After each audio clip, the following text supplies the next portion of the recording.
Bonjour mesdames et messieurs, bienvenue à cette 4e étape du Tour cycliste d'Abitibi. Nous sommes du côté de Malartic, on vous en a parlé un petit peu plus tôt aujourd'hui. Il y a eu 2 épreuves qui se sont déroulées en cours de journée. Aujourd'hui, il y en avait une ce matin qui était le contre-la-montre et ce soir, cette épreuve de Malartic. Et nous allons faire 2 tours du lac Malartic pour revenir du côté de Malartic. Donc, ligne départ et arrivée au même endroit. Du côté de l'analyse, encore une fois, ce soir, Charles Lematte. Bonjour, Charles. Bonjour, Jean-Philippe. Alors, est-ce qu'il y a eu beaucoup de changements ce matin? Gros changement ce matin. Victoire du Mexicain Fernando Islas Lopez au contre-la-montre. Une deuxième victoire en 2 étapes pour le Mexique. On sait, hier soir, c'est Emiliano Mirafuentes Resendez qui avait remporté au sprint l'étape. Et le classement général qui a changé ce matin, c'est maintenant Riley Sheehan qui a pris le maillot brun à la suite d'un brillant contre-la-montre, lui qui a terminé 2e, 7 secondes derrière Islas Lopez. Et maintenant, au 2e rang, c'est justement Islas Lopez qui est à 20 secondes au classement général derrière Riley Sheehan. Donc, les Américains qui prennent la tête de ce Tour de l'Abitibi à l'issue du contre-la-montre de ce matin. Et vraiment, les Mexicains qui surprennent et qui sont dans la course et qu'on risque de voir sur le podium à l'issue de cette semaine. Parce que les Mexicains, si je me trompe pas, en tout cas, je me souviens qu'ils étaient souvent dans les courses pour les Grands Prix de la montagne, mais pas nécessairement pour les points en général, en tout cas. Bien, ils sont reconnus pour leurs habiletés de grimpeurs et à chaque année, c'est la même histoire qui se répète. On les voit beaucoup dans les échappées à se battre pour aller chercher des points au Grand Prix de la montagne. Mais cette année, ils sont présents au classement général et étonnamment, chez Fernando Islas Lopez et Emiliano Mirafuentes Resendez, je dis étonnamment, pas parce que c'est des coureurs qui n'ont pas la force pour l'emporter, mais parce que c'est des coureurs qui habituellement ont des styles plutôt grimpeurs, mais cette année, ils vont pour le classement général. Ils sont en excellente position, peut-être même pour remporter la course. Alors ici, on a un départ contrôlé de 2 km. Vous voyez actuellement les cyclistes qui sont derrière le véhicule commissaire. Et on a une caméra sur ce véhicule qui nous montre les cyclistes qui se préparent. Et nous allons débuter la course très bientôt, remettre les compteurs à zéro et entamer cette 4e étape. Et Charles, on a fait un Facebook Live un petit peu plus tôt. On espérait être capable de s'en sortir sans pluie. Probablement que pendant l'épreuve, on peut s'en sortir encore parce que c'est nuageux, c'est gris. Mais disons qu'on a essuyé un bel orage juste avant de partir. D'ailleurs, retardé l'étape de 20 minutes, à peu près 15-20 minutes en raison de l'orage. Et je pense qu'il y a bien des cyclistes qui devaient être quand même contents qu'on décide de retarder ça de quelques minutes. Hein? Bien, c'est bien certain que pour un cycliste, rouler dans une orage, c'est pas ce qui est le plus encourageant. Et maintenant, les cyclistes vont pouvoir rouler au sec. Nous espérons qu'il n'y aura pas davantage de pluie au cours de l'étape. Alors, on a une vue de notre caméra moto qui nous montre les cyclistes. Vous voyez comment ça se passe lors d'un départ contrôlé. Le véhicule que vous voyez devant les cyclistes, il s'agit du véhicule commissaire 2. À l'intérieur de ce véhicule, il y a un commissaire qui s'occupe d'annoncer le départ lorsque nous arriverons à la ligne 0. Eh bien, ce véhicule va accélérer pour permettre aux coureurs de pouvoir prendre leur envol. Vous les voyez actuellement, ça ne roule pas très, très vite.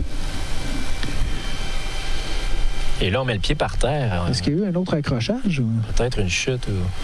Parce que ça, c'est vu. La première journée, on a eu 2 chutes dans la partie qui n'était... Excusez-moi. Qui n'était même pas encore la course. Alors, pour l'instant... On va essayer de voir ce qui s'est passé. Et on voit les coureurs qui ont le sourire quand même. Donc, malgré les efforts qu'ils ont donnés jusqu'à maintenant dans ce tour, mais le plaisir est encore présent. Donc, c'est bon signe. Petite course aujourd'hui. En fait, cette 2e étape. Une épreuve de 51,5 km qui sera parcourue. De retour au peloton et nous allons démarrer bientôt. Alors le vrai départ s'en vient. Et là, une des situations qu'on avait anticipées, justement, c'était un terrain ou une route mouillée. Et je pense qu'aujourd'hui, on devra faire face à ça pour cette épreuve de la 4e étape. Route mouillée, mais très peu de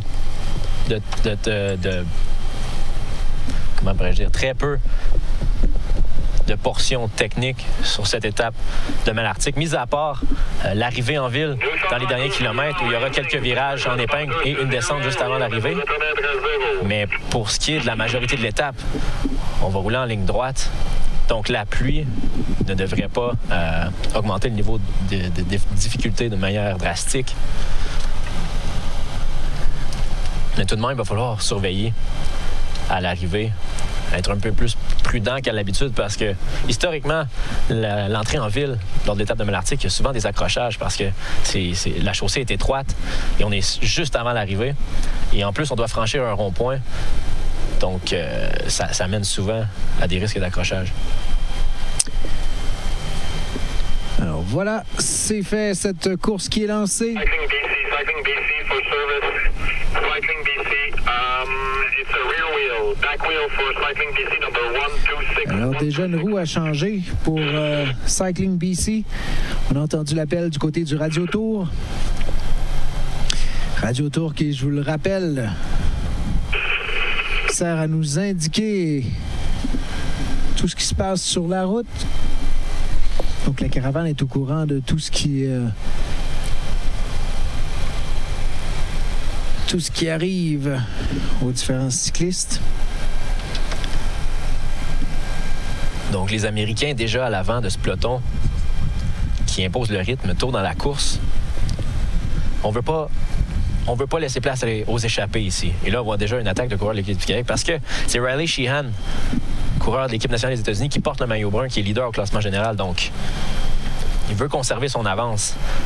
C'est pour ça qu'on va voir les Américains travailler aujourd'hui pour donner un rythme au peloton et éviter qu'il y ait des coureurs dangereux qui réussissent à s'échapper.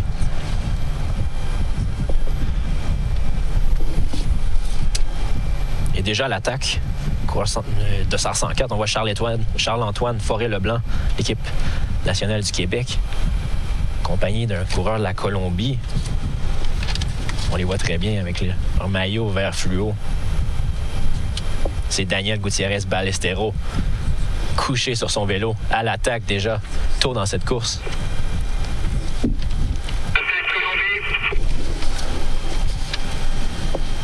Tête baissée. Suivi de Charles-Antoine Forêt-Leblanc.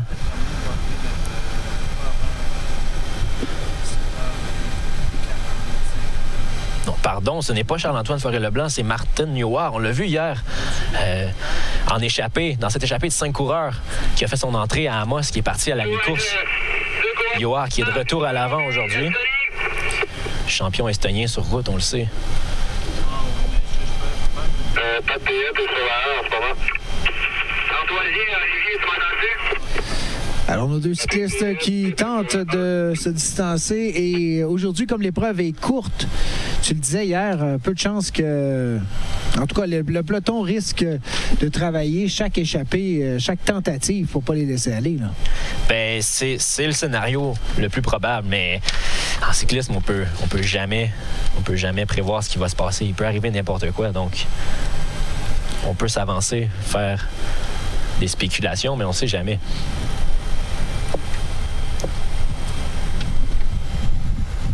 Martin Newar qui occupe présentement la... En fait, qui a terminé 113e au contre-la-montre de ce matin. Deux coureurs à l'attaque, de 73 et de 81. Two riders on the attack, number 73 and 81.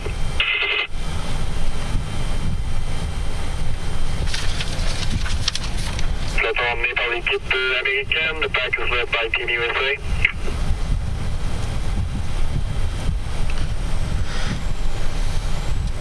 Et Daniel Gutiérrez Ballesteros, coureur de la Colombie, qui tente de s'échapper avec Martin Newar, n'est pas dangereux non plus. À 2 minutes 13 du leader au classement général, Riley Sheehan. Donc, deux coureurs ici qui ne sont pas menaçants du tout pour l'équipe nationale américaine. Très peu probable que ces gars-là réussissent à prendre 2 minutes sur le peloton aujourd'hui, dans une étape aussi courte.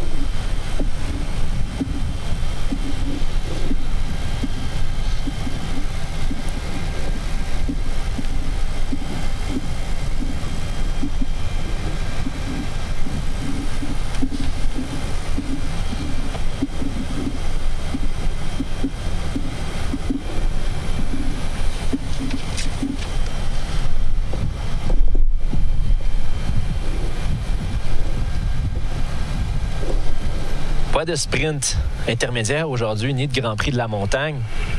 Par contre, 2 sprints du maire. Sprint du maire de Malartic. Le premier au 16e kilomètre et le deuxième au 36e kilomètre. 250 $ en prix chacun. Nous rappelons aux chauffeurs de caravane d'allumer vos phares si vous n'avez pas de feu de jour, reminding all caravan drivers to turn your headlights on if you don't have daytime running lights. Pendant qu'on voit nos 2 cyclistes qui se battent pour forger une avance sur le peloton, c'est pas facile.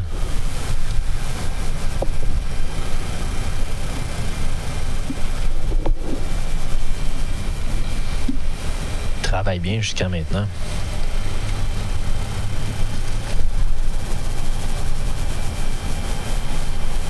Alors, on a mentionné plutôt Riley Sheehan qui a pris la première place du classement général ce matin après une 2e place au contre-la-montre. Et derrière lui, c'est Fernando Islas Lopez, le gagnant de l'étape de contre-la-montre de ce matin à 20 secondes. Et en 3e place, on a Sam Titterdauer de la Nouvelle-Zélande. Lui qui a réussi à se glisser dans l'échappée lors de la première étape et qui a forgé une bonne avance de temps sur le reste du peloton. Eh bien, à l'issue du contre-la-montre de ce matin, il se retrouve en 3e place à 49 secondes derrière Riley Sheehan. Donc, rien de perdu encore pour Sam Titterdauer. 49 secondes, c'est une avance qui peut fondre assez rapidement si on réussit à se glisser dans une autre échappée d'ici la fin de la semaine. Et en 4e place, on a Richard Olek, le Tchèque, à 52 secondes, qui a connu une bonne performance aussi au contre-la-montre de ce matin. Richard Olek a terminé 4e coureur de la Lux Stradling Specialized. A terminé à 25 secondes de Fernando Islas Lopez. Et en 5e place, bien un autre coureur de l'équipe nationale du Mexique. On a Emiliano Mirafuentes Resendez, le gagnant de l'étape d'hier soir entre Val-d'Or et Amos. Lui qui a complètement laissé le peloton derrière lui au sprint. Quelle surprise de la part des Mexicains, eux qui ne nous ont pas habitués à des performances aussi spectaculaires au sprint. Eh bien, hier... Ben, c'est bien parce que ça rajoute une équipe là, qui est dangereuse parmi les autres équipes. On parlait de la Nouvelle-Zélande, les États-Unis, le Canada, qui étaient des équipes fortes qui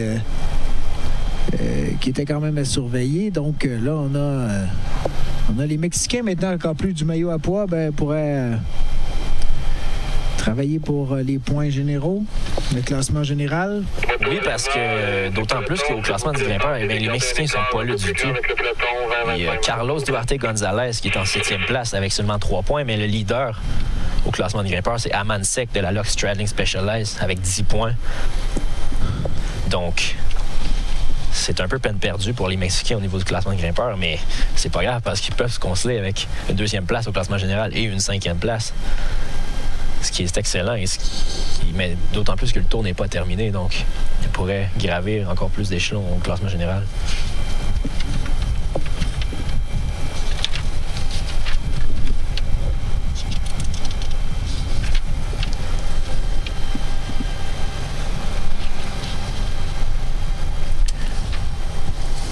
On va jeter un œil sur le parcours d'aujourd'hui.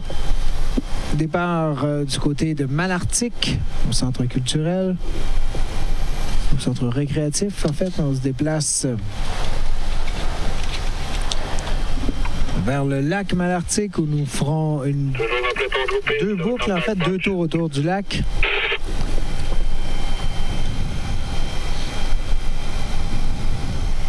Comme vous voyez, une longue ligne droite. Et c'est donc un parcours de 51,4 km au total qui sera parcouru aujourd'hui. Dans Dans cette étape qui est présentée par Mine canadienne Malartic.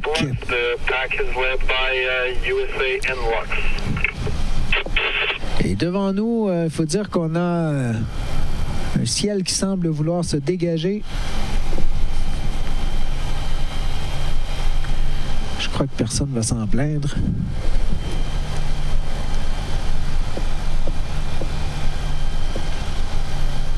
Alors, on arrive au lac Malartic pour lequel on fera 2 tours avant de revenir du côté de Malartic pour la ligne d'arrivée.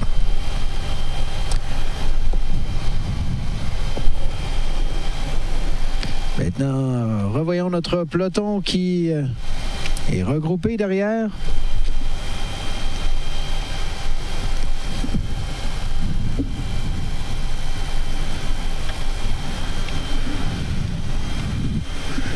Et comme à l'étape d'hier soir,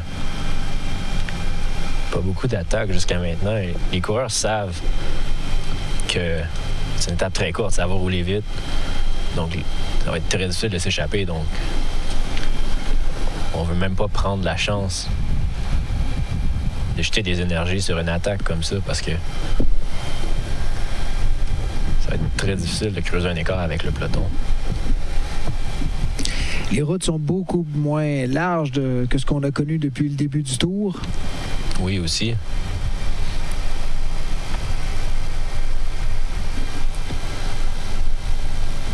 Toujours un peloton groupé sur le compact bunch. Quoi qu'hier, on a eu quelques segments de la course où il y avait des travaux sur la route et les coureurs ont dû se compacter un petit peu avec seulement une voie disponible sur la chaussée.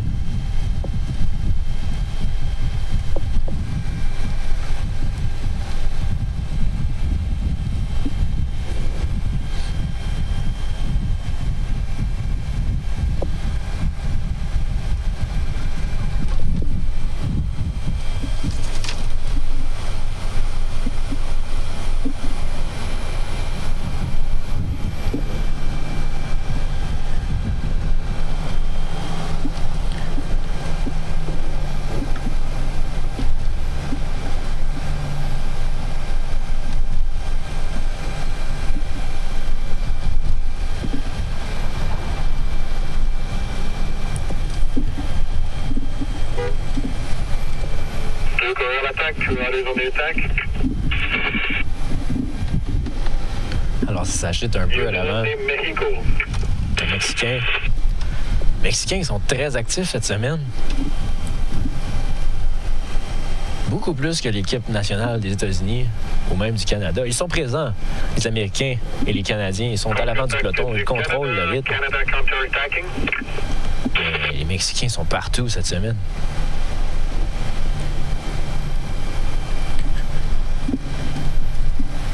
Beaucoup de mouvements à l'avant du peloton, lots of movement at the front of the pack. Et là, on voit que c'est difficile. On voit les coureurs, c'est de s'échapper.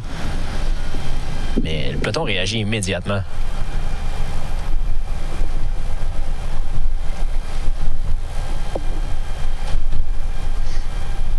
Le peloton est étiré, vitesse de 60 km/h. The peloton is strung out 60 km/h.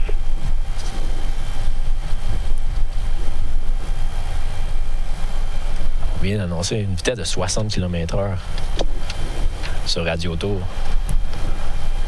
dans cette légère descente. Alors, au début de cette édition, on avait quoi? 130 cyclistes au total au départ? On en avait 140, si je ne m'abuse. 140, et on en avait déjà perdu une dizaine hier. On en est maintenant à combien sur la grille de départ ce matin? Bien, ce matin, au départ de l'étape ce soir, en fait. On avait 123 coureurs sur la ligne. Donc, 17 coureurs qui ont dû quitter cette 49e édition du Tour cycliste. Plusieurs abandons à la suite d'une chute, mais également plusieurs coureurs aussi qui n'ont pas réussi à terminer les étapes dans les délais et qui, en raison de ça, n'ont pas pu prendre le départ de l'étape suivante.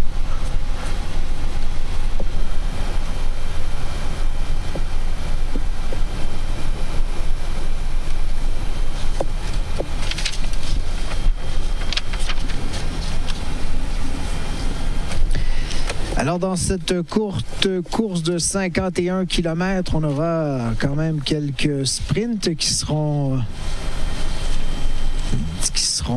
faits. Les sprints en dollars qui seront aux alentours du 17e kilomètre, 16e kilomètre, sprint du maire de Malartic, 250 $ en bourse. Et l'autre ira au 36e kilomètre.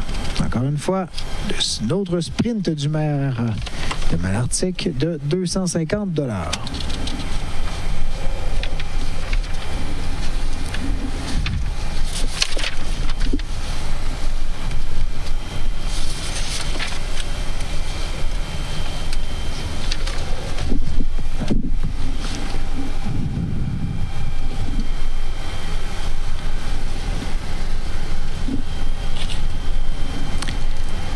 L'arrivée est prévue du côté de Malartic pour la ligne de fin de course. Ce serait vers les 19h25 au plus rapide. Et on s'enligne pour quelque chose du genre parce qu'on parlait tout à l'heure de 60 km/h. Donc, ça va être très rapide comme étape. En effet. On voit déjà les coureurs. Le ton mené par un membre de l'équipe du Québec. Ça roule rapidement à l'avant.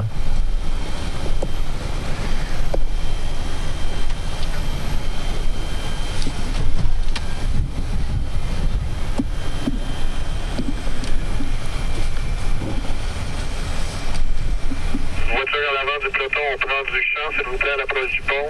On a eu une bonne performance au contre-la-montre ce matin de la formation I Am Gold, l'équipe composée de coureurs abitibiens. Elles ont réussi à placer 2 coureurs dans le top 30. Il y a eu Simon Dubuc qui s'est placé 30e à 1 minute 4 du gagnant, ainsi que Olivier Hamel qui a pris la 24e place à 54 secondes du gagnant. L'équipe I Am Gold, seule équipe abitibienne sur ce tour, pour la première fois en 6 ans d'existence, n'aligne que des coureurs abitibiens. Les autres années, eux qui perdaient souvent des coureurs au profit de l'équipe du Québec ou l'équipe nationale du Canada. C'est encore le cas cette année, entre autres avec Charles-Étienne Chrétien, le champion canadien sur route, qui normalement fait partie de la formation I Am Gold, mais qui, cette année, a été recruté par l'équipe nationale du Canada pour prendre part à ce tour de l'Abitibi.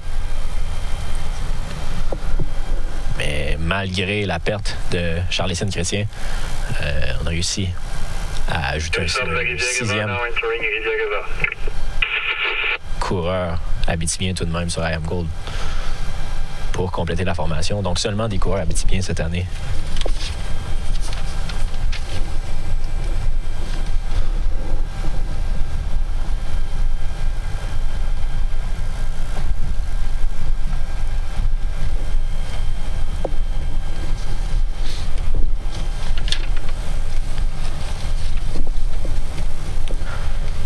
Et Matteo Jorgensen, dossard numéro 21 de l'équipe nationale des États-Unis, ne s'était pas illustré beaucoup jusqu'à maintenant sur ce tour de l'Abitibi.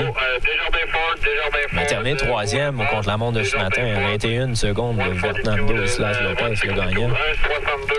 Ce qui le place en bonne position, tout de même, au classement général, en 6e, à 56 secondes de son coéquipier Riley Sheehan. Alors, 2 Américains dans le top 6, 2 Mexicains dans le top 5. Ce sera une chaude lutte entre ces 2 équipes nationales d'ici à la fin de ce tour de l'Abitibi. Les Néo-Zélandais aussi qui placent 2 coureurs dans le top 10. Sam Tete-Dawa, on l'a mentionné plus tôt, 3e au classement général, à 49 secondes de Riley Sheehan. Et puis Ben Hamilton, à 59 secondes. Ben Hamilton, 3e des championnats d'Australie, pas d'Australie, mais de Nouvelle-Zélande, pardon, en contre-la-montre. Un coureur très fort sur la route. Et Kurt Penneau, notre maillot orange, maillot brun déchu, qui est tout de même en 8e place au classement général à la suite du contre-la-montre de ce matin. Lui qui a terminé 35e à 1 minute 8 du gagnant. Pas une mauvaise performance, mais pas assez pour conserver sa première place au classement général. Et ça laisse comme ça le coureur canadien dans le top 10. Parce que derrière lui, en 9e place, on a Sean Quinn de l'équipe nationale des États-Unis et Kendrick Boots, le champion national américain en contre-la-montre junior, aussi de la formation de l'équipe nationale des États-Unis. Et en 11e place, on a Robin Plamondon, coureur de l'équipe du Québec, à 1 minute 6 tout de même de Riley Sheehan. Donc, top 10 assez varié. Coureur de plusieurs formations, plusieurs nationalités.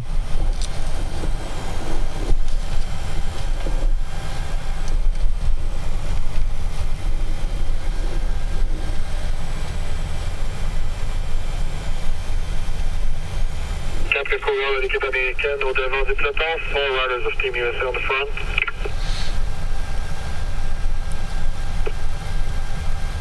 Alors, 4 coureurs de l'équipe nationale américaine en tête qui amènent le peloton. On voit Kendrick Boots avec son maillot étoilé en 2e place.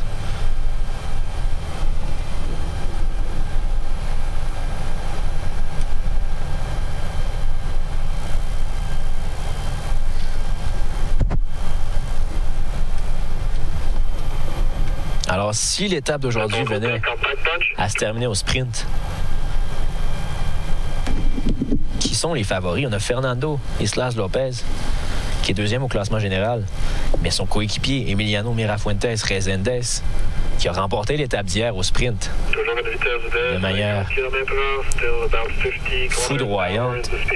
On pourrait le voir encore aujourd'hui à l'œuvre.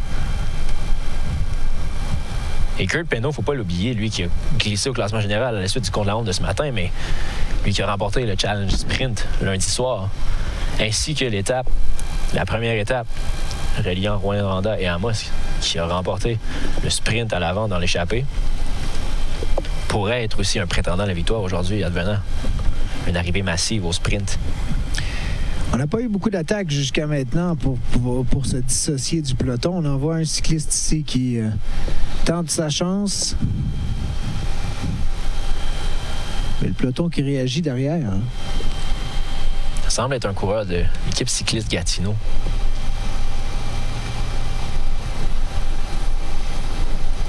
L'équipe cycliste Gatineau, qui est la première équipe provenant de la région de Gatineau depuis 1986. On a dû aller chercher des coureurs manitobains, deux coureurs manitobains pour compléter la formation. Étant donné que cette année, le Manitoba n'aligne pas de formation sur le Tour de l'Abitibi, mais il y a des coureurs de haut calibre qui cherchaient une place pour participer au Tour. Mais l'équipe cycliste Gatineau les a recrutés. Explique-moi aussi ce que tu me disais hier, parce que normalement, dans une compétition de cette catégorie-là, il n'y a que des équipes nationales. Mais ici, on fait exception parce que tu me disais qu'il y avait moins d'équipes disponibles pour cette compétition. Alors, on doit faire à chaque année une demande spéciale. Le Tour de l'Abitibi, en fait, est catégorisé comme une Coupe des Nations. Une Coupe des Nations, c'est en fait une course qui fait partie d'un circuit de la Coupe du Monde chez les juniors.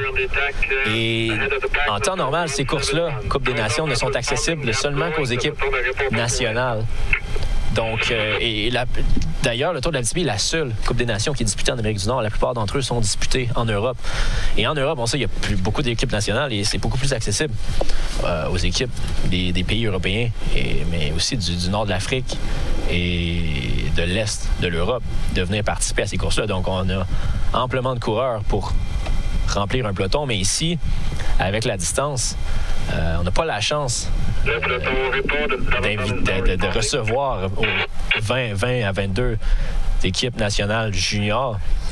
Donc, on doit compléter le peloton avec des équipes régionales et des équipes provinciales. Et pour ça, eh bien, le Tour de l'Abitibi doit demander une dérogation à l'UCI, qui est l'Union cycliste internationale qui choisit finalement les règlements qui encadre les Coupes des Nations. Donc, le Tour de l'Abitibi, c'est une course unique en ce sens. C'est une Coupe des Nations, mais c'est la seule qui est ouverte aux équipes de calibre régional et provincial. Normalement, on y voit seulement des équipes de calibre national. Le peloton toujours à 48 km/h, the pack still flying at 48 km/h. Et je m'entraînais hier avec Barney King, le directeur sportif de l'équipe nationale des États-Unis, et je lui demandais si justement le fait qu'il y ait moins d'équipes nationales présentes sur le Tour de l'Abitibi, est-ce que ça en fait une course moins difficile que la moyenne des autres Coupes des Nations qu'on dispute en Europe. Et ce qui m'expliquait, c'est que au contraire, le Tour de l'Abitibi, c'est une course qui est très difficile parce que ça roule très, très vite. C'est constamment disputé sur le plat. Et les coureurs n'ont pas de répit. La vitesse est constamment élevée. Le peloton constamment en train d'attaquer ou en train de chasser. Et lui qui est habitué de travailler très intimement avec les données de ses coureurs, les données qui indiquent la puissance qui est développée et le rythme cardiaque de ses coureurs, il dit, même sur les courses en Europe, je n'ai jamais vu d'efforts aussi soutenus que les efforts que les coureurs donnent autour de l'Abitibi. Alors, il ne faut pas se laisser tromper par le fait qu'il y a des équipes régionales et des équipes provinciales. Ça ne réduit pas le niveau de la course pour autant. Et c'est excellent, comme on disait, pour nos équipes ici locales qui ont l'occasion de se frotter à des athlètes comme ça qui viennent d'un peu partout à travers la planète et qui ont une expérience, pour la plupart, encore plus grande qu'eux sur ce genre de course. Oui, c'est pour un coureur de la région et pour un coureur canadien qui n'a pas eu la chance de courir sur des Coupes des Nations au niveau international. C'est une expérience extraordinaire. Puis en même temps, ça permet de se faire voir aussi. C'est pas rare qu'il y a des gars de l'équipe du Québec ou de l'équipe de l'Ontario ou même de Cycling BC ou même parfois des gars des équipes régionales qui réussissent à se glisser dans des top 10 ou même qui vont chercher des victoires d'étape. Et ça permet de se voir. Ça a beaucoup de valeur sur le CV d'un cycliste. Et ça permet de se faire voir sur la scène internationale et parfois même de se faire offrir des places dans des équipes professionnelles une fois qu'on quitte les rangs juniors pour tomber dans la catégorie U23.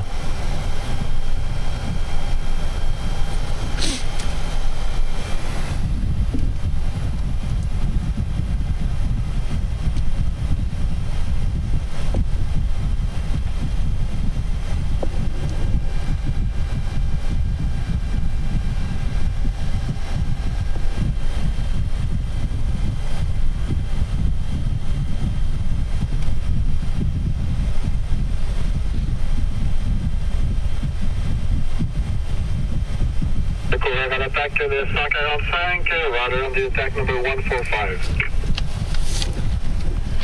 Voilà, coureur 145 qui est au-devant du peloton jusqu'à maintenant depuis une trentaine de secondes. Ben, plus que ça, en fait. Mais c'est taillé une petite avance, tranquillement. C'est Antoine D'Alterio de l'équipe Espoir Élite Primo Vélo. On l'a vu hier en échappée. Et encore aujourd'hui, lui qui fait des siennes.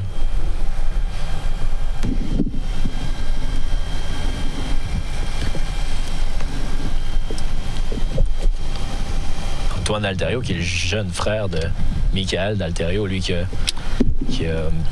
pédalé autour de l'Abitibi il y a cela une dizaine d'années et qui a ensuite signé avec la formation professionnelle continentale Team Type 1 à l'époque qui s'appelait, maintenant c'est devenu Novo Nordisk. Novo Nordisk qui ont une équipe junior présente sur ce Tour de l'Abitibi, mais qui est également une équipe de niveau professionnel. Et ce qui est spécial avec cette équipe-là, c'est que ils engagent seulement des coureurs qui souffrent de diabète de type 1.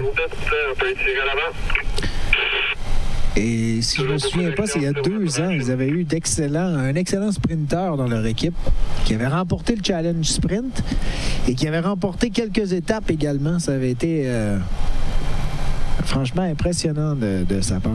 Mais ils ont toujours des bons coureurs Novo Nordisk, autant au niveau junior qu'au niveau professionnel. Puis ils sont bien encadrés aussi parce que l'équipe junior bénéficie de l'encadrement de l'équipe professionnelle. Donc, ils ont accès aux entraîneurs, aux techniciens, aux mécanos, même tout le personnel de soutien personnel d'aide à l'entraînement qui supporte l'équipe professionnelle, et bien, l'équipe junior a aussi accès à ce personnel-là. Donc, c'est certain que ça procure un avantage considérable. On prend le champ devant pour le demi-tour, on prend le champ.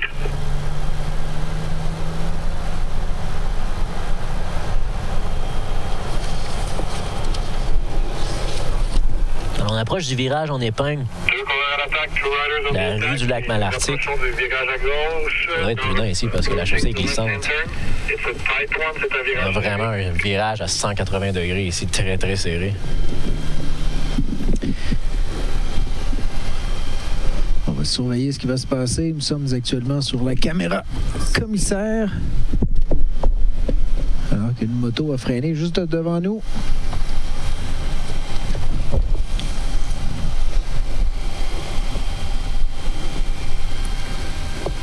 Les deux premiers cyclistes qui viennent de franchir cette courbe.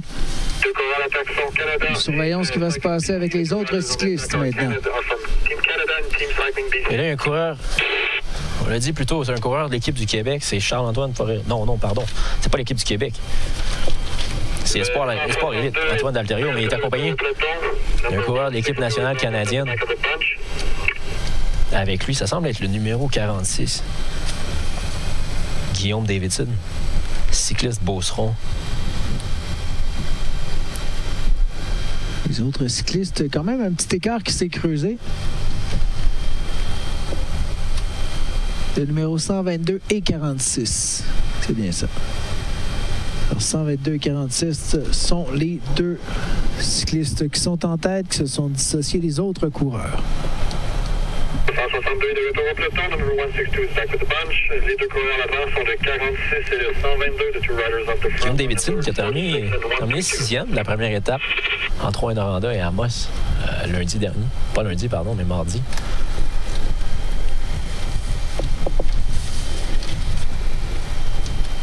Il occupe présentement la 24e place au classement général à 1 minute 32 du meneur Riley Sheehan. Juste derrière Charles-Étienne Chrétien, coureur abitibien qui fait également partie de l'équipe nationale du Canada.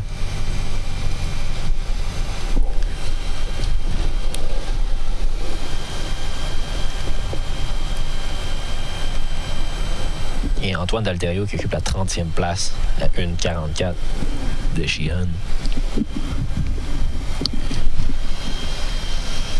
Donc, tant que le peloton les a en mire comme ça, ce ne sont pas des coureurs qui sont dangereux pour le classement général. Nous en sommes au 26e,4 km de parcouru. Toujours deux coureurs à l'attaque. Le peloton est emmené par le Mexique et l'équipe américaine. Still two riders up the front. Donc, la moitié du parcours qui est maintenant exécuté en kilométrage. L'épreuve totale de 51,5 km qui clôture cette 4e étape.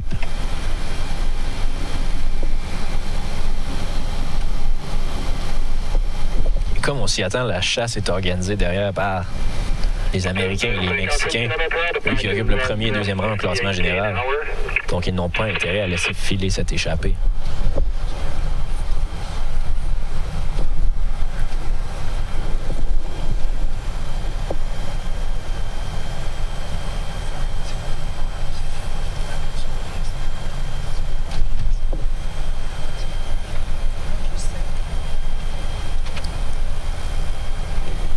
Guillaume Davidson, l'un des deux seuls Québécois sur l'équipe nationale canadienne avec Charles-Étienne Chrétien.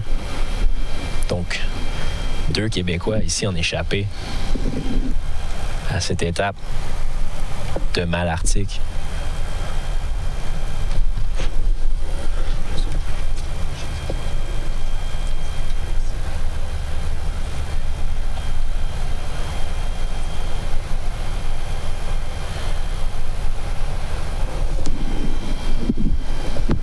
Le soleil qui semble vouloir se faufiler à travers les nuages.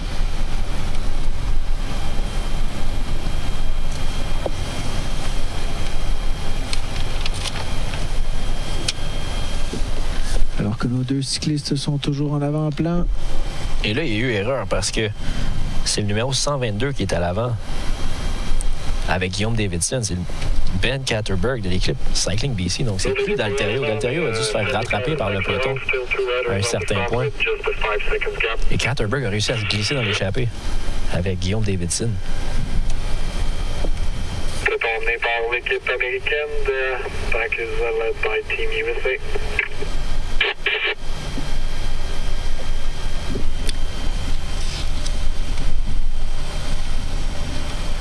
Alors, nos deux cyclistes qui ont une avance, on va attendre de voir si elle est suffisante pour avoir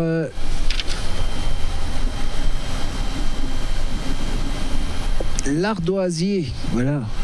Ça a été long, mais je cherchais le mot. Je savais qu'il était quelque part, mais c'était dur à trouver. Alors, l'ardoisier qui devrait s'avancer si la distance est assez longue pour annoncer le temps. Mais pour l'instant, l'espace semble vouloir diminuer. Là. Ça s'amenuise tranquillement. D'après moi, le peloton va les rattraper dans quelques secondes à peine.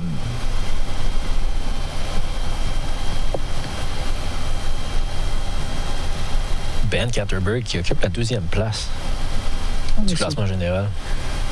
Ça dépend sur quel angle on est. Sur cet angle-ci, on vient de faire un balayage arrière. On voyait qu'il y avait quand même une certaine distance. C'est peut-être trompeur, donc, sur celle-ci. Là. Difficile de dire, mais la distance ne semble pas énorme, ça, c'est certain.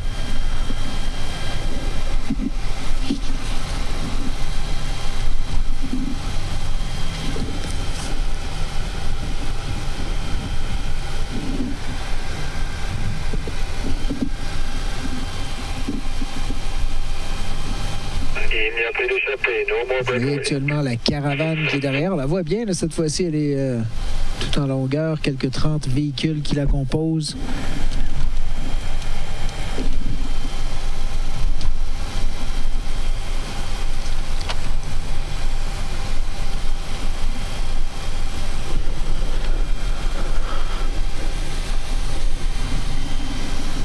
Je vais prendre quelques secondes pour vous présenter quelques images, tiens, de ce qui s'est déroulé jusqu'à maintenant concernant l'étape d'hier qui avait lieu. Alors, on vous revient dans quelques secondes à peine. Le temps de regarder cette capsule vidéo présentée ici pour la 49e édition du Tour cycliste d'Abitibi.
Alors voilà, j'ai dit que c'était un résumé de la capsule d'hier. En fait, c'était davantage de la première étape.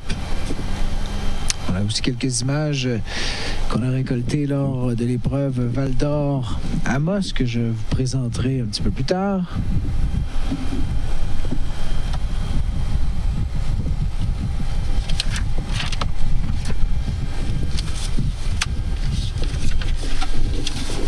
Le peloton qui est amené maintenant par le maillot à poids Amansec de la Lok Specialized.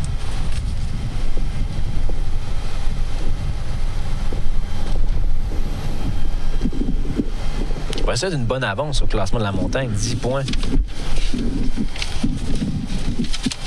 Sur le deuxième, Riley Sheehan, qui n'en possède que 5. Riley Sheehan, c'est pas grave pour lui parce que il porte présentement le maillot brun, premier au classement général.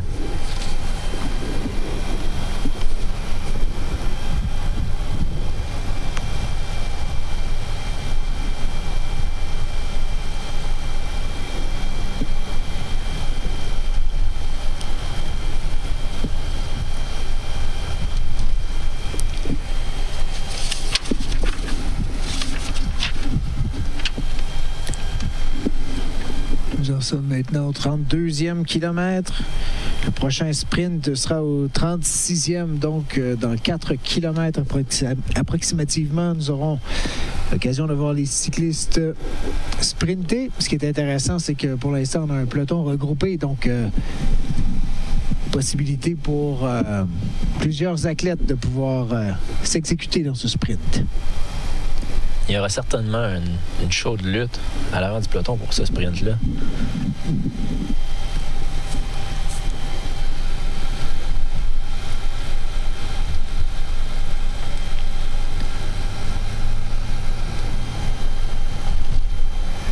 Vous voyez le ciel quand même qui est assez grisâtre derrière.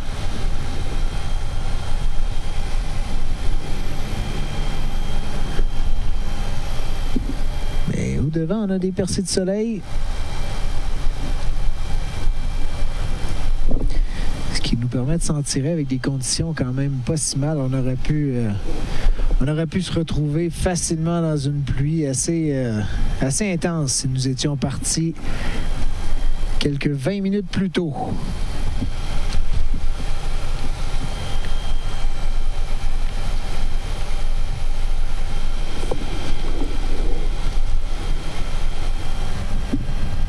Graydon Staples qui a pris la 13e place du contre-la-montre individuel de ce matin, lui qui est champion canadien junior en contre-la-montre. Ça le place en 15e place au classement général maintenant, à 1,17 de Riley Sheehan.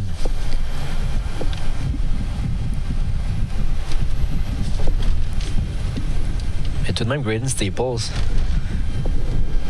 qui est très puissant dans des efforts solitaires, n'est pas hors de la course encore parce que 1,17, s'il parvient à se glisser dans un groupe d'échappés d'ici la fin de la semaine, groupe d'échappés qui pourrait facilement mettre au-delà d'une minute au peloton dans des étapes comme circuit urbain ou l'étape de dimanche entre La Sarre et Amos, où il y a un petit peu plus de dénivelé. Eh bien,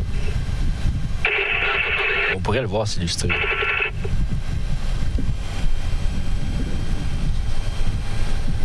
Nous sommes de retour à Rivière-Éva. We're back in Rivière-Éva. C'est le Compact Bunch, toujours en peloton groupé.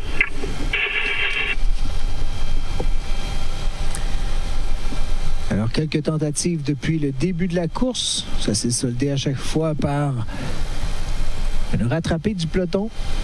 Et on en est maintenant, encore une fois, un peloton regroupé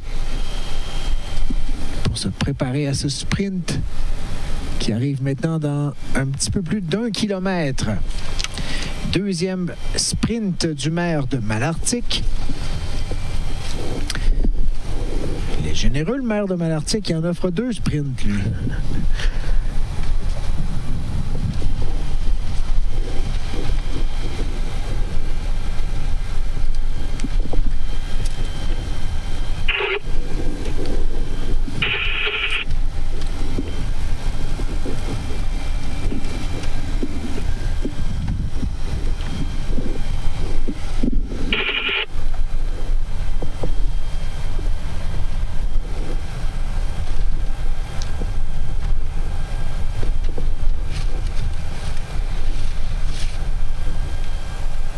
Pendant que les coureurs entrent à Rivière-Éva et se préparent pour le prochain sprint du maire, après lequel il ne restera que 12 km avant l'arrivée finale, déjà, on pense à se placer pour, non pas le sprint du maire, mais le sprint final. Alors déjà, les coureurs les formations qui mettent de l'avant leur stratégie pour placer leurs sprinteurs à l'avant pour essayer de remporter l'étape d'aujourd'hui.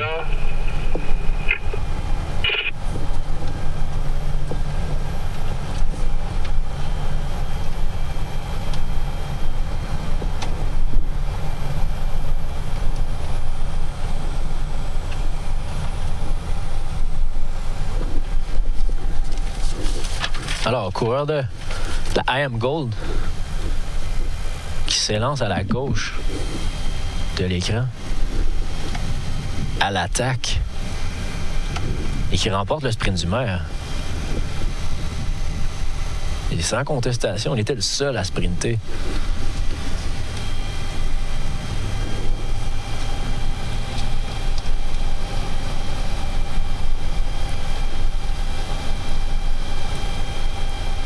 Il faut croire que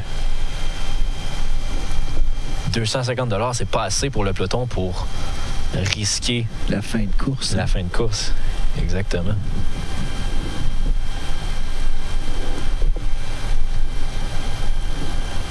Parce qu'avec 12 km à faire, c'est pas beaucoup pour récupérer après un effort aussi violent qu'un sprint comme ça. Le gagnant du deuxième sprint du MAG est le numéro 163-163. The winner of the second mayor sprint is number 163. Alors, le numéro 163. Alors, c'est Alexis Rochette qui remporte le sprint. C'est Desjardins Ford, pardonnez-moi. Les maillots qui se ressemblent, mais c'est pas la formation AM Gold, c'est Desjardins Ford, équipe de la région de Québec. Alexis Rochette qui remporte ce 250 $.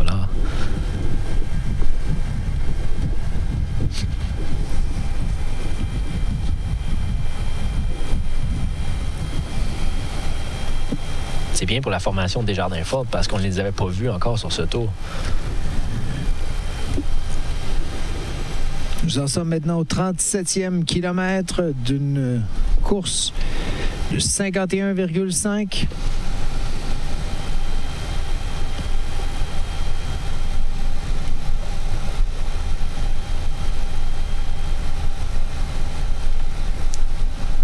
Et une des beautés des courses juniors comme ça, c'est que les coureurs n'ont pas encore droit aux oreillettes.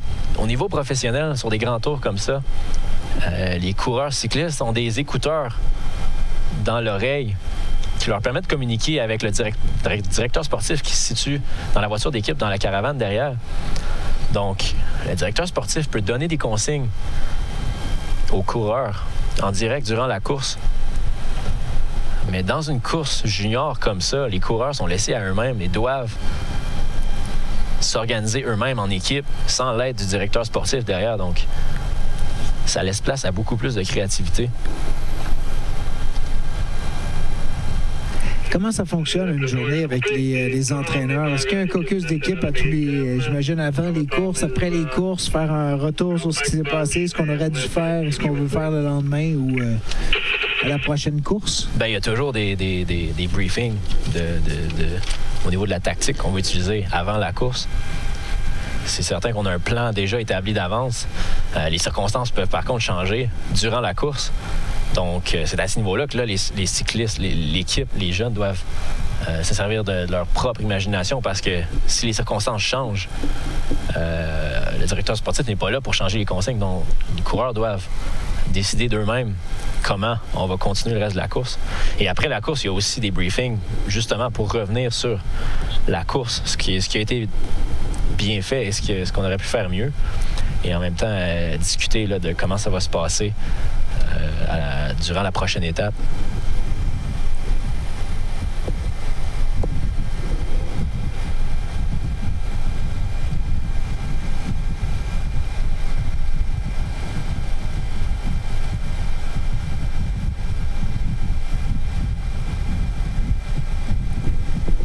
Le peloton est amené par la Nouvelle-Zélande, the pack is led by New Zealand.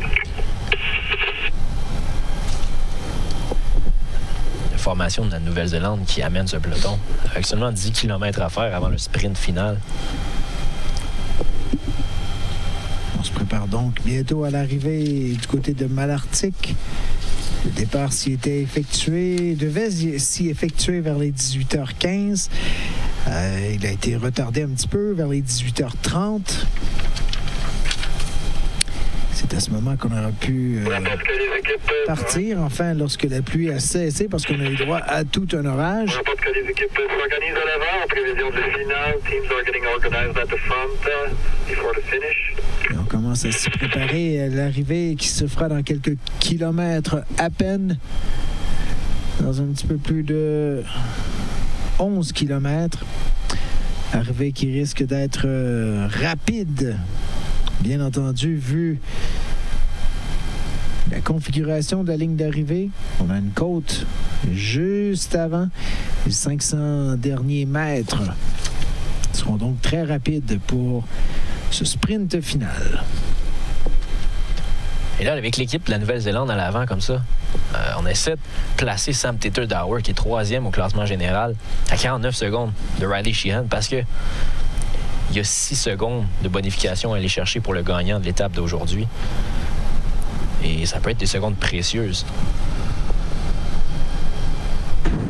L'équipe américaine répond du service au devant du peloton. Team USA driving the pace again. Et maintenant, les Américains qui prennent le relais. Et on aperçoit Charles-Étienne Chrétien, champion canadien avec son maillot aux couleurs du Canada, juste derrière la formation américaine.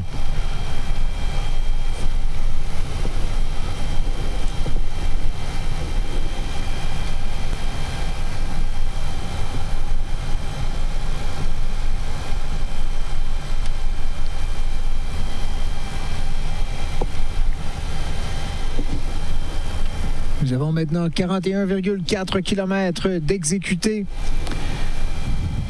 10 km exactement avant la ligne d'arrivée. Du côté de Malartic pour cette 4e étape de la 49e édition du Tour cycliste d'Abitibi.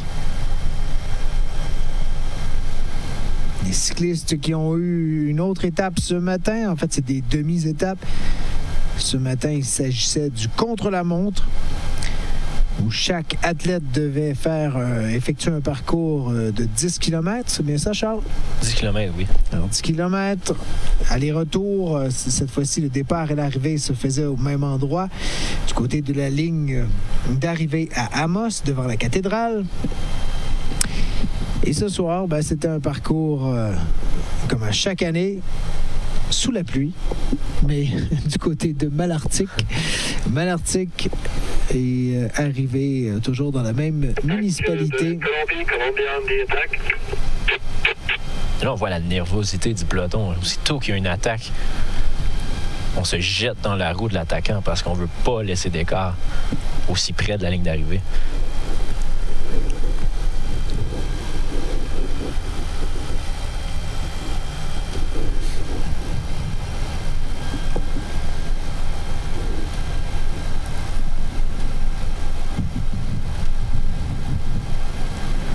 Ça risque d'être un sprint qui sera chaudement disputé.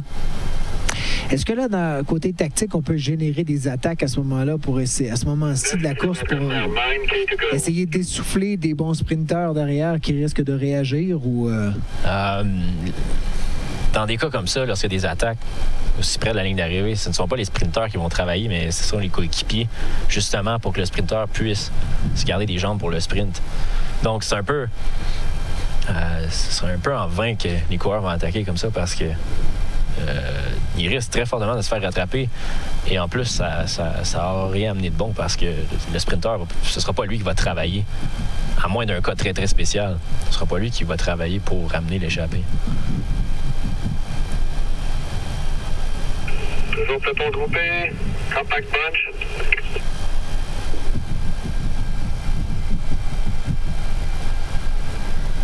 Alors, à quelques kilomètres de la ligne d'arrivée, nous avons un peloton qui est regroupé. Southeastern Regional. Just wait.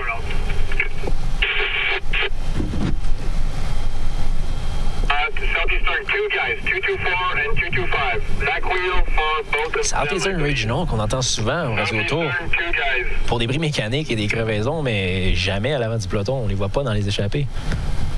Ça leur ferait du bien.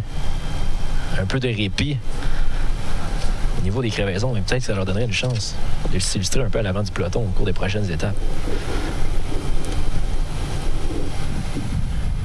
Le peloton toujours amené par l'équipe nationale américaine avec Kendrick Boots à l'avant, avec son maillot de champion national américain. On prépare la table pour Riley Sheehan parce que ce sera à lui de disputer le sprint aujourd'hui. Lui qui est en première place, mais a seulement 20 secondes d'avance sur Fernando Islas Lopez, qui a remporté le contre-la-montre de ce matin et qui se place juste derrière lui au classement général. Les 6 secondes de bonification à la victoire aujourd'hui seront très importantes. 7 to go, 7 km à faire.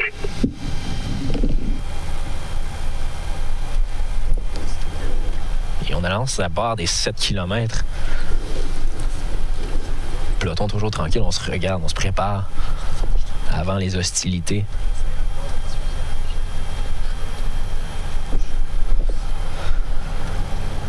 Alors les paris sont ouverts. Est-ce que ce sera Emiliano Mirafuentes Reséndez, le Mexicain qui a remporté l'étape d'hier au sprint de manière incroyable?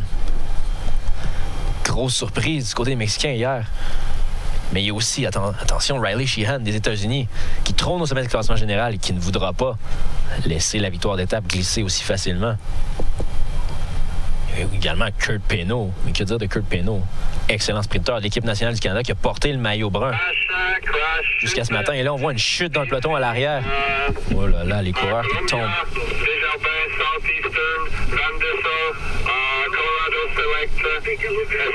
Coureurs qui ont pris le fossé. Chute assez majeure. Presque le tiers du peloton qui est resté pris derrière. Alors qu'on se préparait justement pour la fin de course, ça peut venir chambouler. Ça peut brouiller les cartes, oui, mais pour un sprinteur d'expérience, il ne devrait pas être à l'arrière comme ça, aussi près d'un sprint. Il doit être à l'avant parce que ça se produit constamment des chutes et des accrochages comme ça avant un sprint. Et ces gars-là le savent. Donc, ils savent que s'il reste à l'arrière, juste avant un sprint, il risque très fortement d'être pris dans une chute ou un accrochage. Donc, ils compromettent leur chance de victoire. C'est pourquoi la plupart des sprinteurs doivent être à l'avant comme ça. On va regarder ce qui s'est passé. C'est dans quelques secondes, vous allez voir ici, regardez bien du côté gauche.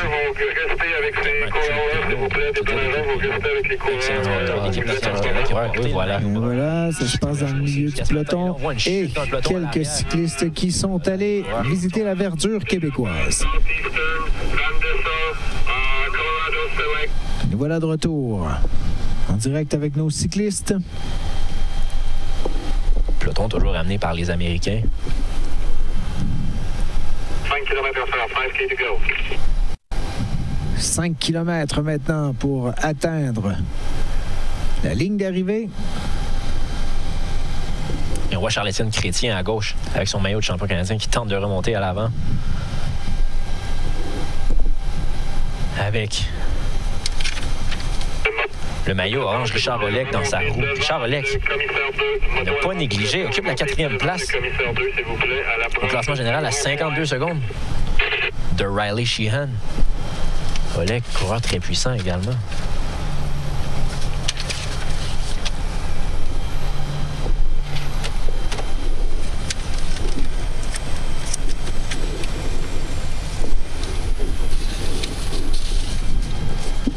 Plus que 4 kilomètres à parcourir.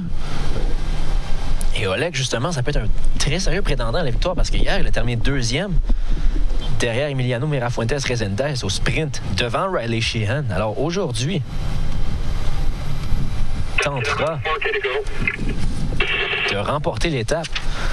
Et il porte le maillot orange aujourd'hui pour le maillot qui est décerné au leader du classement par points.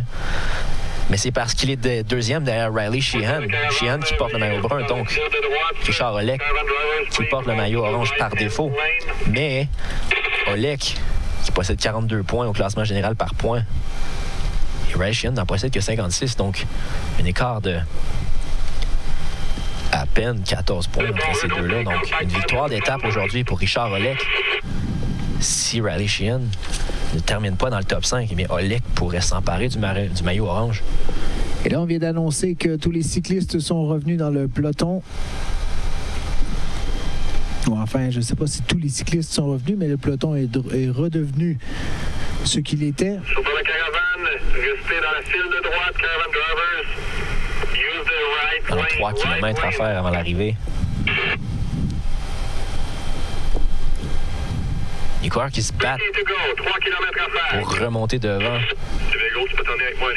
Parce qu'une fois en ville, il est trop tard. La chaussée est trop étroite pour remonter. Alors, il faut entrer en ville devant si on veut avoir une chance de disputer le sprint.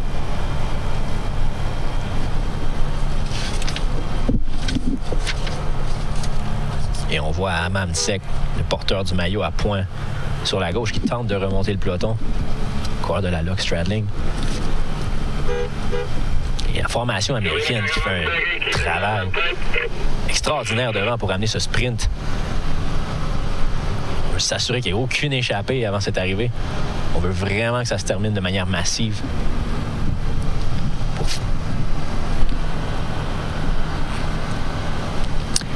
Et nous en sommes dans les derniers kilomètres, derniers instants de cette course. Véhicule régie qui approche du rond-point. Rond-point qui est tout près de la ligne d'arrivée.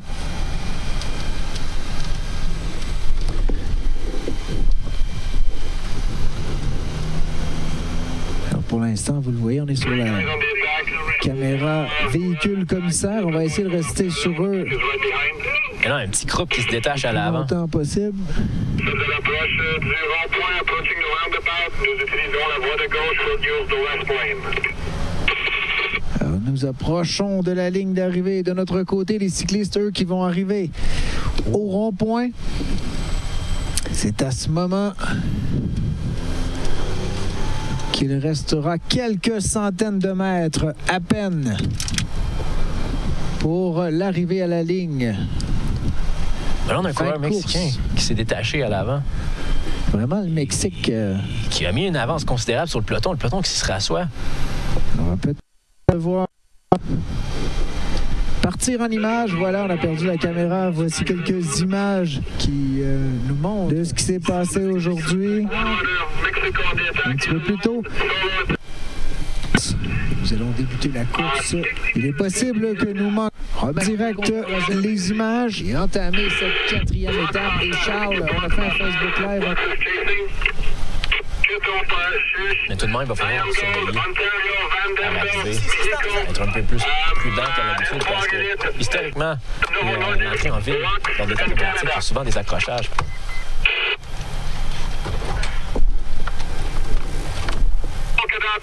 Alors, peloton regroupé à l'entrée de la ville de Malartic.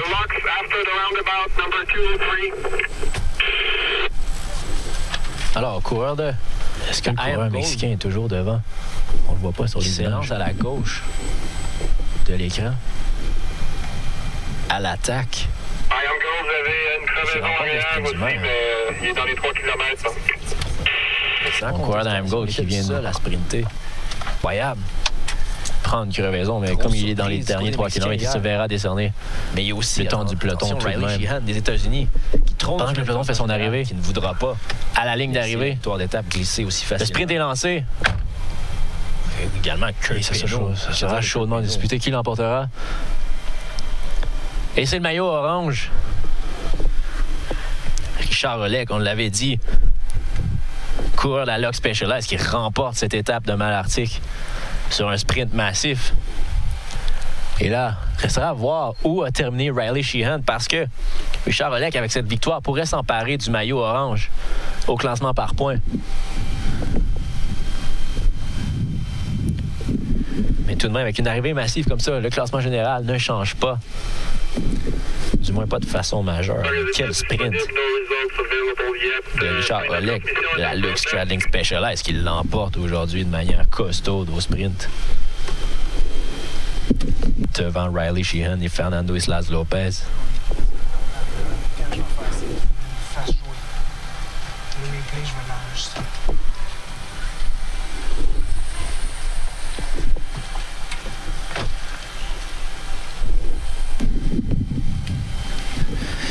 Alors, une arrivée qui s'est faite en groupe. Le peloton qui a travaillé fort pour rester groupé tout au long de cette course Malartic de 51 km. 51 km de pure vitesse.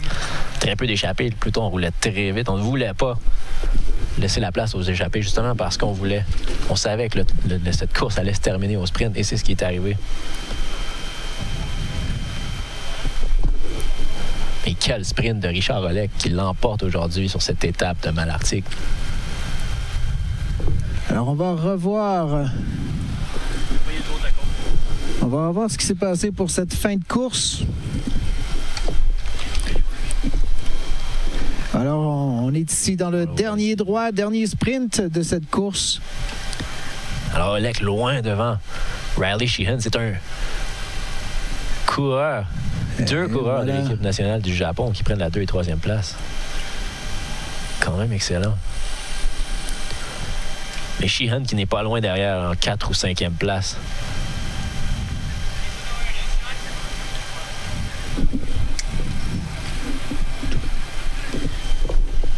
Alors on voit la côte descendante avant l'arrivée. C'est une course pour les gros bonhommes.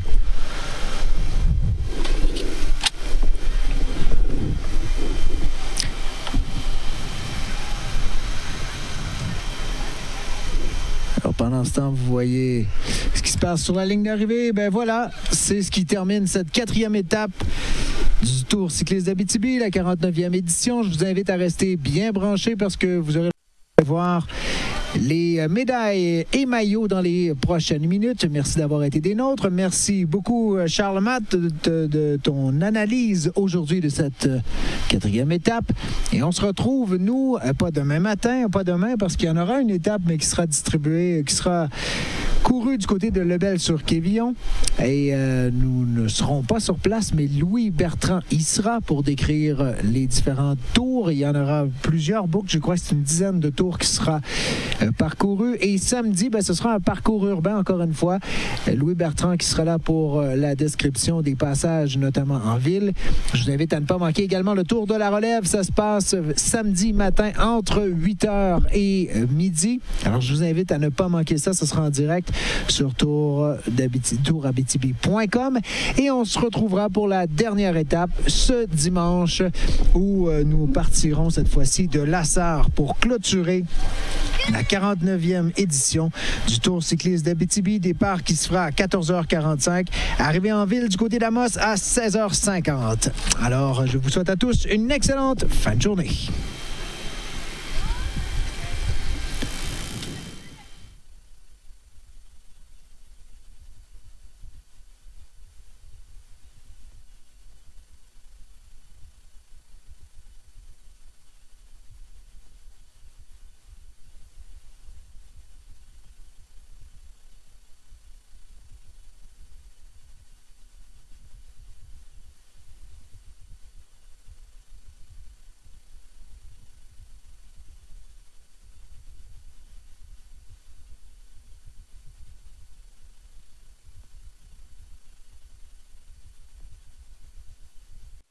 Incroyable.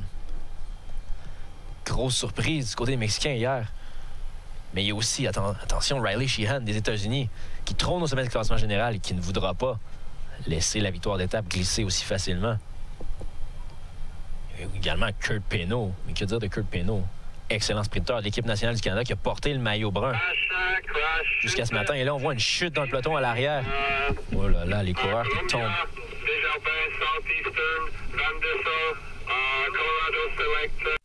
Les protocolaires de remise des médailles pour l'épreuve sur route, cette 4e étape Malartic, Rivière-Éva Malartic, 51 km et demi, étape Mine Canadian Malartic. Welcome now to the official ceremonies for this Canadian Mine Malartic stage of 51.5 km, stage number 4. Monsieur Serge Blais, directeur général de Mine Canadien Malartic, procédera à la remise des médailles. Le médaillé de bronze, bronze medalist from Team Japan, Agnico Eagle, sponsored by Agnico Eagle, Ken Sato.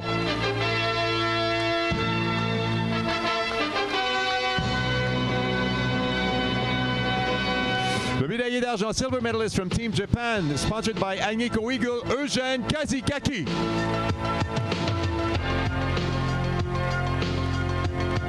Et le médaillé d'or, gold medalist from Team Lux Straddling, powered by Specialized, parrainé par Sûreté du Québec, sponsored by Sûreté du Québec, Richard Olek.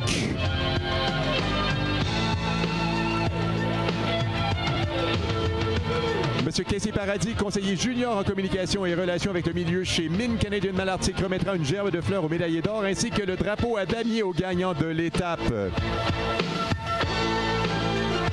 Gerbe de fleurs et drapeau à damier pour Richard Olek.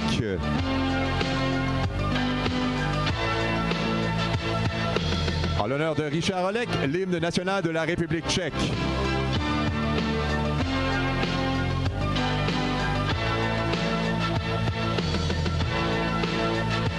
Sato Kazikaki Olek. Est-ce qu'on a un hymne national? Non? République tchèque.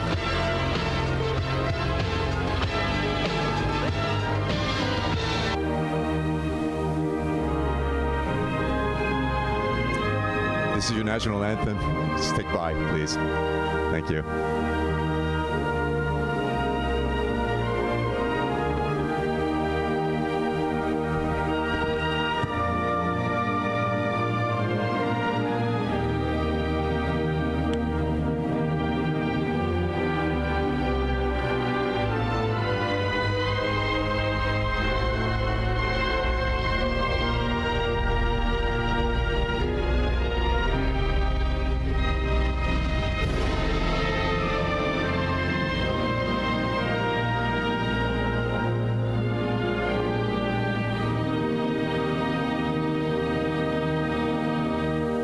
Sato Kazikaki Olek, voici les trois plus rapides au sprint ce soir. Félicitations, congratulations, gentlemen.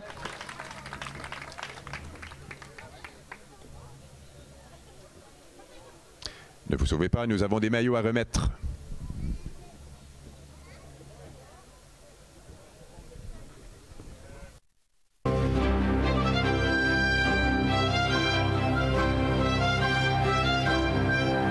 Monsieur Martin Ferron, maire de la ville de Malartic, procédera à la remise des maillots. Merci de votre présence du début à la fin, Monsieur Ferron.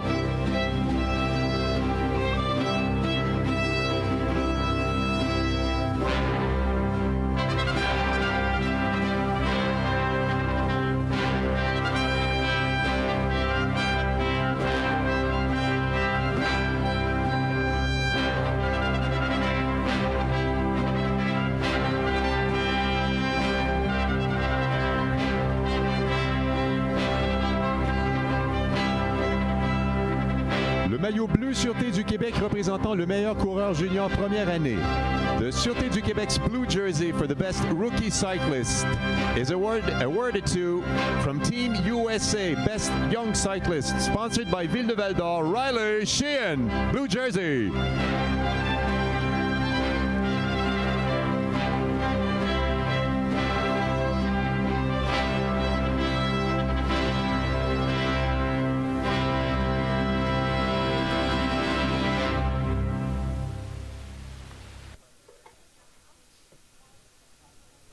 Good job. Voici votre maillot Sûreté du Québec, le meilleur coureur première année. Riley Sheehan, maillot bleu Sûreté du Québec. Le maillot à poids représentant le meilleur grimpeur. The polka dot jersey to the best climber. Awarded to from Team Lux Straddling, powered by Specialized. Parrainé par Sûreté du Québec. Ama Ansek, your king of the mountain.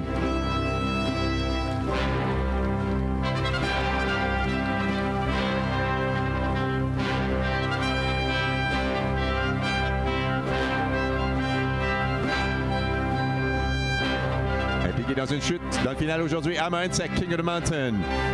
Le maillot orange Hydro-Québec représentant le meilleur coureur au classement général au point. Hydro-Québec's orange jersey for the rider with the most points in general ranking is awarded to from Team Lux Straddling, powered by Specialized, sponsored by Sûreté du Québec, Richard Olek.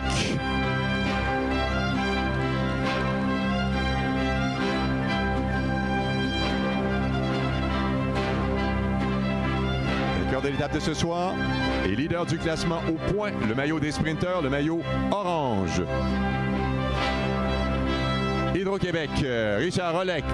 Et enfin, le maillot brun représentant le meilleur coureur au classement individuel au temps. Brown jersey to the leading cyclist in the individual time ranking from Team USA, sponsored by Ville de Val-d'Or, Riley Sheehan, overall leader after 4 stages.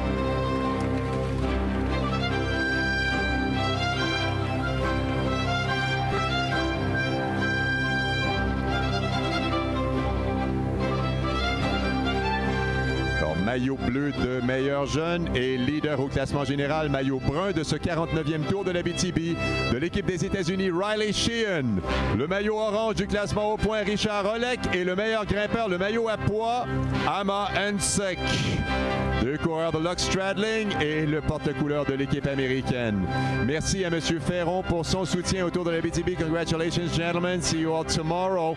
Nous vous invitons demain à assister à la course sur route à Lebel-sur-Quivillon. Le départ aura lieu à 14 h. L'arrivée est prévue aux alentours de 16 h. Un circuit de 96 km, 16 h, 16 h 30. Bonne fin de soirée. Merci de votre présence ici ce soir à Malartic. À demain.